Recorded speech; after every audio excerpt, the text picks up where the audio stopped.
Assalamualaikum and a very good day to all Professor, Associate Professor, Senior Professor and Doctors. I am Puteri Nuuraine Ayu binti Muhammad Nasir, Master of Public Health student for batch 2022-2023. Today, I would like to propose a study on exploring behavioral intention and its associated factor towards cervical cancer screening uptake in workplace. Before I start, I would like to thank my supervisor, Dr. Ayu Akida, and my co-supervisor, Associate Professor, Dr. Chia, for helping and supporting me through this research journey. As we all know, in almost every country in the world, men are more likely to participate in labor market than women. However, women are leaping across mountains and taking on the role of breadwinners. This gender difference in participation rate have been narrowing substantially in recent decades. The rising proportion of women in the labor force is one of the most remarkable trends of recent time.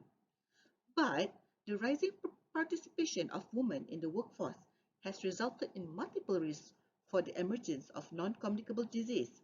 Over 40 million people throughout the world are known to be suffering with NCDs, a number that continues to grow, and one of the NCDs highlighted is cervical cancer. Cervical cancer is a very straightforward disease.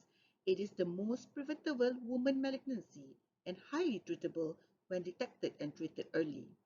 We have the knowledge, tools, and technology necessary to eliminate cervical cancer, yet it remains a significant health issue among women globally.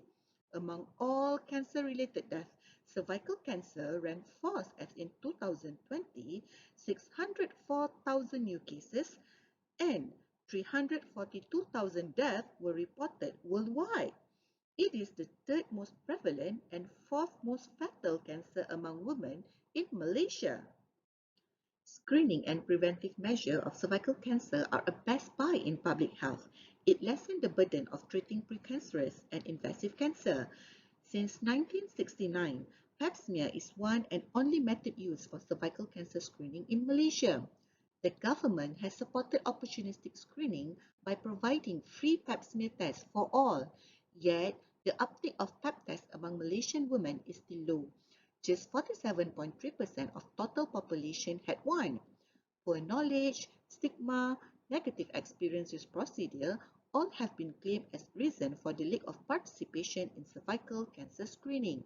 Therefore, to tackle this issue, strengthening the primary prevention measure by enhancing health literacy sounds like a good strategy, and workplace has seen to become one of the fruitful settings for communicating health information and executing health promotion activities, especially those aimed at early diagnosis and disease prevention. It has been viewed as a valuable intervention platform for several reasons, including natural social networks, the time people spend at work, and the possibility of reaching a large population. To date, limited data and research has been highlighted on the workplace as a crucial setting for disseminating health information regarding disease prevention. There is a vast and complex range of stigmas why these people with a cervix find cervical cancer burdensome. Thus, this study aimed to explore the prevalence of cervical cancer screening uptake and factors affecting behavioral intention toward cervical cancer screening among working reproductive women in UNIMAS.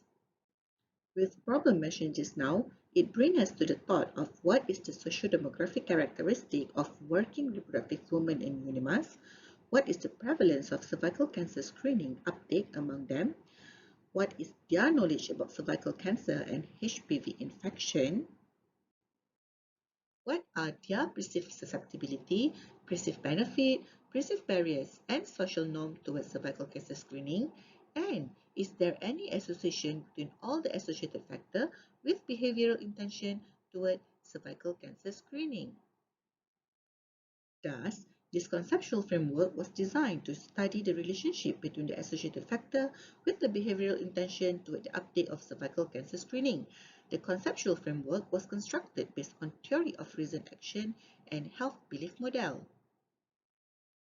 This study will be a cross-sectional study and will be conducted among working reproductive women in UNIMAS.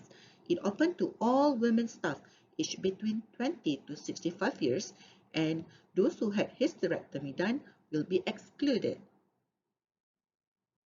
The sample size is calculated using EpiInfo version 7. After taking into consideration the possibility of 20% dropout, the sample size is 320. Then, the multi-stage sampling will be used in this study. In the first stage, all the working reproductive women will be put in 5 clusters. Then, in the second stage, proportion sampling is used to calculate the number of samples needed from each cluster. After that, in the third stage, the interval sampling method is applied. The staff identification number will be arranged in ascending order, and every 4 staff in the list are selected until targeted sample size is achieved. This research employs primary data collection, and this data will be collected using self-administered questionnaire to get information from the respondent. This questionnaire includes an introduction to the study, the consent form, followed by the question for the respondent. There are 4 sections in the questionnaire. Section 1 is designed to collect information on respondents' personal data. Section 2 focuses on the knowledge about cervical cancer and HPV infection. Section 3 consists of health belief and action model scale that have 4 subscales developed to measure perceived susceptibility, perceived benefit, perceived barriers, and social norm of having cervical cancer screening. Finally, Section 4 is where the behavioral intention towards cervical cancer screening uptake is measured. All the questionnaires are adapted from several studies. All the data will be analyzed using SPSS version 28 and Microsoft Excel 365. The data will be examined for quality control and will be cleaned prior to conducting analysis.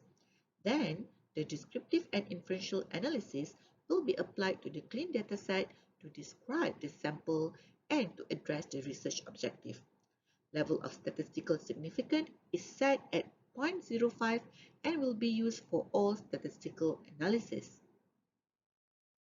Regarding the ethical approval for this study, permission will be obtained from the Ethics Committee of University Malaysia Sarawak. After ethical approval, a letter will be written to the Registrar Unimas requesting permission to conduct the study. All the respondents will be briefed and written consent from the respondent will be obtained prior to data collection. This is the Gantt chart for the study. The study is planned for completion in September 2023.